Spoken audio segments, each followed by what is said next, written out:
Olá, eu me chamo Edinalda e a nossa equipe é composta por mim, Cassiana Luísa e Antônio Rony, e iremos falar um pouco para vocês sobre a descoberta da célula e a teoria celular. O conhecimento da célula está diretamente ligado ao desenvolvimento das técnicas de microscopia e ao aperfeiçoamento do microscópio. Leeuwenhoek se deteve na observação de materiais biológicos de forma sistemática e também construiu vários microscópios compostos por uma única lente, o que conhecemos hoje como microscópio simples. O primeiro microscópio que se tem notícia foi elaborado em 1590 por dois holandeses fabricantes de óculos, Leeuwenhoek, e mais tarde foi aprimorado por Robert Hooke. O aparelho permitia a observação de estruturas pequenas e com razoável nitidez e não permitia um bom aumento na imagem. Aqui temos uma imagem de Leeuwenhoek e Robert Hooke e a imagem do microscópio criado por eles. A descoberta da célula trouxe consigo grande avanço no ramo da microscopia. Robert Hooke aperfeiçoou o microscópio elaborado por Leeuwenhoek, acrescentando mais uma lente. Uma das lentes ficava próxima ao olho do observador, recebeu o nome de lente ocular, e a que ficava mais próxima ao objeto recebeu o nome de lente objetiva. Assim surgiu o microscópio composto. Com o auxílio desses microscópios, Hooke começou a investigar pequenos animais e plantas. Após analisar cascas de árvores, notou a presença de pequenos orifícios, dispostos de forma semelhante aos alvéolos dos favos nas colmeias. No entanto, ele não tinha noção de que esses orifícios se tratavam de células vegetais mortas e as batizou como cavidade. Aqui é a imagem que ele conseguiu observar da estrutura da cortiça.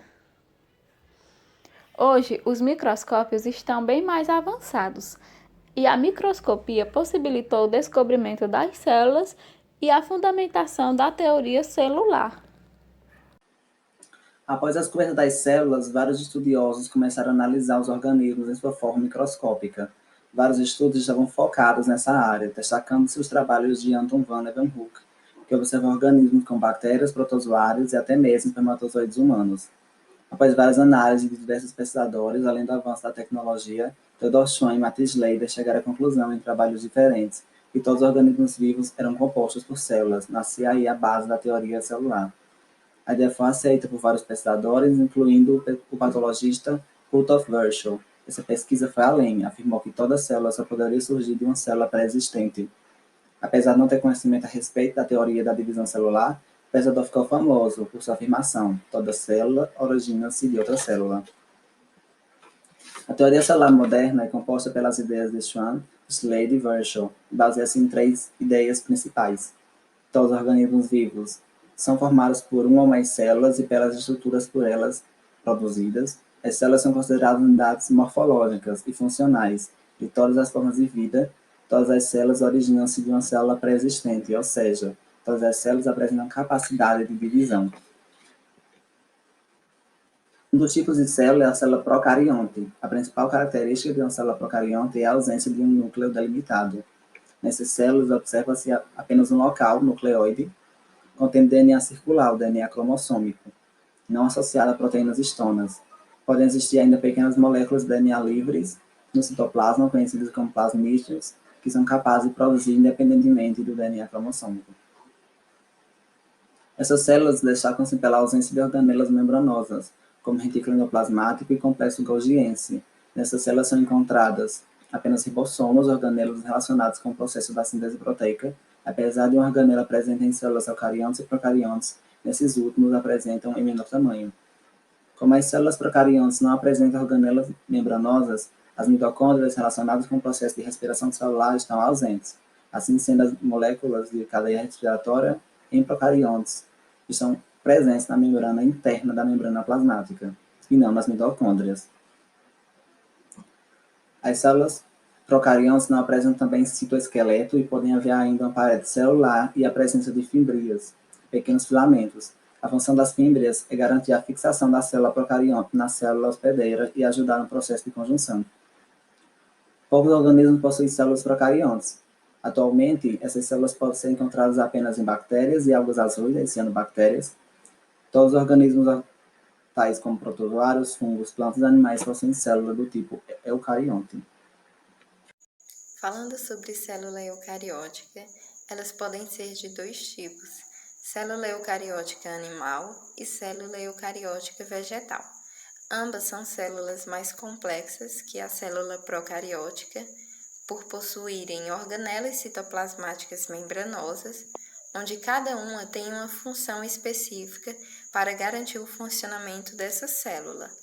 O núcleo dessa célula também é responsável por armazenar o material genético, ou seja, diferentemente da célula procariótica, esse material genético não fica disperso no citoplasma.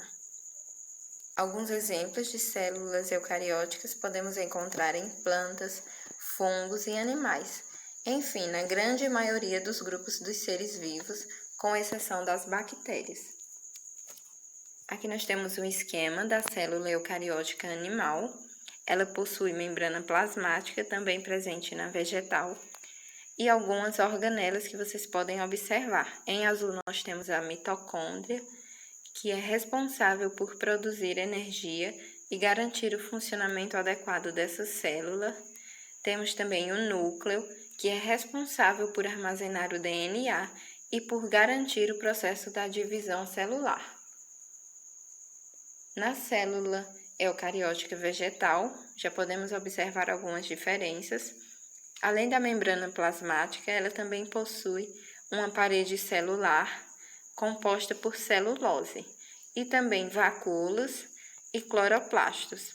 Os cloroplastos, eles são responsáveis por realizar a fotossíntese nos seres vivos que são autotróficos, ou seja, que produzem seu próprio alimento através da fotossíntese. No processo da divisão celular, uma célula vai dar origem a várias outras células. Esse processo ele pode ser por mitose ou meiose. Na mitose, uma célula-mãe vai dar origem a duas células filhas idênticas a ela, com o mesmo número de material genético, ou seja, o mesmo número de cromossomos. Para que esse processo seja feito de forma adequada, precisa passar por todas essas fases: interfase, prófase, metáfase, anáfase, telófase e, ao fim, a citocinese. A mitose acontece em todas as células somáticas do corpo de um ser vivo, ou seja, na grande maioria das suas células, com exceção apenas das células germinativas, que são onde irão ocorrer o processo da meiose, nas células germinativas, óvulos e espermatozoides. Nesse processo, a célula-mãe vai dar origem a 4 células filhas, que irão levar apenas metade do seu material genético. Isso acontece para que o novo ser vivo seja garantido a sua variabilidade genética, onde ele vai herdar metade do material genético da mãe e a outra metade do seu pai. Aqui nós temos as referências bibliográficas usadas no nosso vídeo. Obrigada por assistirem e até a próxima!